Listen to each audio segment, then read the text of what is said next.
બનાવવાની શરૂઆત કરશું તો આ ગરમ પાણી મૂકી દીધું હતું. આની અંદર આપણે સોયા નાખીશું.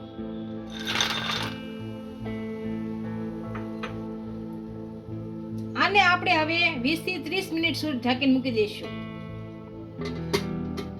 હવે આપણે એક તપેલીની અંદર એક વાટકી દહીં,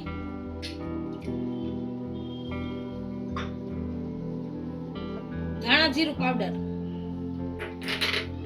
હળદર પાવડર, કાળા મરીચ પાવડર, ગરમ મસાલો, આદુ લસણની પેસ્ટ, લાલ મરચું પાવડર અને મીઠું. હવે આ બધી વસ્તુને આપણે મિક્સ કરી દઈશું.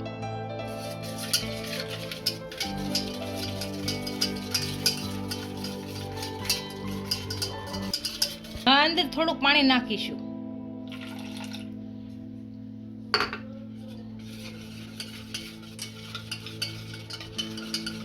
વીસેક મિનિટ જેવું થઈ ગયું છે અને છોયામાંથી બધું પાણી કાઢી લીધું છે. અને હવે દહીં ભેગા નાખી દઈશું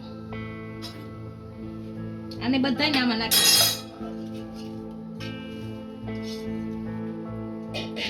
અને આમાં મિક્સ કરી લઈશું.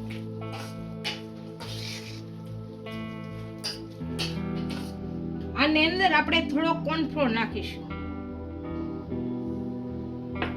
અને મિક્સ કરી દઈશું.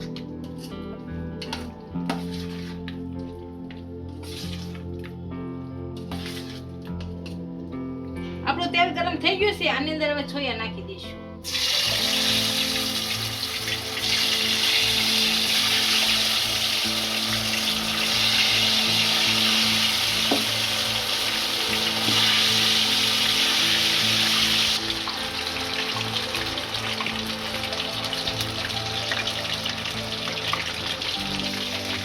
અને આપણે એકદમ સારી રીતના તળાવ દઈશું. એક બાજુ તળાતા જાય એમ ફેરવતા જઈશું. આ બધા આપણે સારી રીતના તળાઈ ગયા છે. આને કાઢી લઈશું.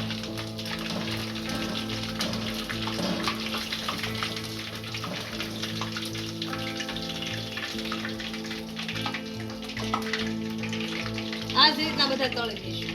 આપણા ક્રિસ્પી સોયા તૈયાર થઈ ગયા છે. એને ડીશમાં સર્વ કરી